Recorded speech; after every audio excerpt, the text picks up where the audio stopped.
বিসমিল্লাহির রহমানির রহিম। ইসলামে সোয়াসে রোগ বলে কিছু নেই, এই বিষয়ে কিছু বলুন। না, ইসলামে সোয়াসে রোগ বলতে কিছু নেই কথাটা ঠিক নয়, এটা একটা ভুল ধারণা। রসুল্লাহ সাল্লাহ আসলাম যেটা নিষেধ করেছেন, লা আদোয়া ওয়ালা তুইয়ারা, রসুল্লাহ সাল্লাহ আসলাম বলেছেন যে আদোয়া নেই, তুইয়ারা নেই। আদোয়া অর্থ হচ্ছে যে ছোঁয়া আছে বা একজন থেকে একজন অটোমেটিক চলে যায়, এটা নেই। অর্থাৎ বিপদ আসছে রে, ঘুমায় না, ছড়ায় না, এরকম যে মানুষ ঘরের ভিতরে ভয়ে মরে যাচ্ছে এরকম যেন না হয় যে সে উড়ি চলে আসলো এখন।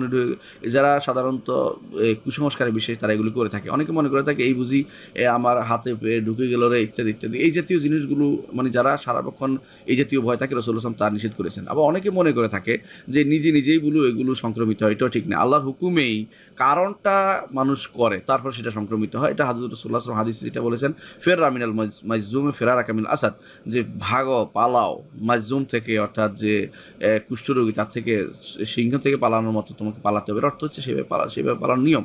রসুল আসলাম আরও বলেছেন লা ইউরাদু মেমারদ আলা মুসাহ, যে যেটা অসুস্থ রোগীকে কখনো সুস্থের কাছে রাখা যাবে না। এটাও কিন্তু গুরুত্বপূর্ণ কোয়ারেন্টাইন নীতি যেটা ইসলাম ফলো করেছে। রসুল আসলাম আরও বলেছেন যে একজন আসছে, তার কুষ্ঠরোগী যখন তার কাছে আসলো, যে তিনি বায়াত করতে নিয়েছেন, রসুল হাত দিলেন না, বললেন যে হাত না দেওয়ার রসুল, কিন্তু বর্তমান অনেকেই সঠিক কাজটি করেছেন। রসুল্লাহ সাল্লাহ আসলাম বলেছেন যে তো হাত দিয়ে না দেবেন তো বায়ার না কা, তোমাকে বায়াত নিলাম, চলে যাও তুমি।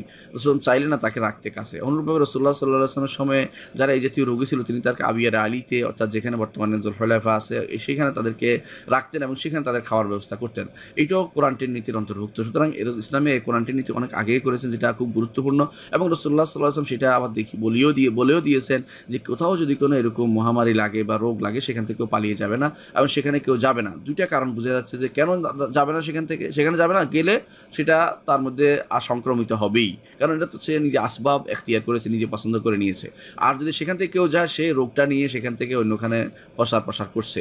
এই দুইটি কারণ রসুল নিষেধ করেছে। সুতরাং আপনি যে বলছেন যে কোনো আদোয়া নেই বা কোনো সংক্রমণ ব্যবস্থা নেই, এটা কিন্তু সঠিক কথা বলা হয়নি, অনুবাদে ভুল হয়েছে। হ্যাঁ, নিজে নিজে হয় না, কোনো বিনা কারণে হয়ে যাবে এরকম না, বরং আল্লাহর ইচ্ছায় যখন মানুষ আসবাব এখতিয়ার করে তখন সেটা হয়। একজন মানুষ যখন পানিতে হাত দিয়ে বলে যে না ডুবে না, পানিতে হাত দিলে তো হাত ভিজবেই, এতে কোনো সন্দেহ না। আগুনে হাত দিতে আগুনে পড়ে না, বলে ঠিক না। আসবাব এখতিয়ার করলে হয়, আর কখনো কখনো আসবাব ছাড়াও আল্লাহ ইচ্ছা করলে সেটা দিতে পারেন। এই জন্য আল্লাহর কাছে সবসময় নতি স্বীকার করতে হবে, আসবাবের দিকেও আসবাব এখতিয়ার করতে হবে না। এই সমস্ত কারণ সংক্রমিত, এই সমস্ত কারণ মানুষ যেন গ্রহণ না করে, বিষয়টি খেয়াল রাখতে হবে আমাদেরকে।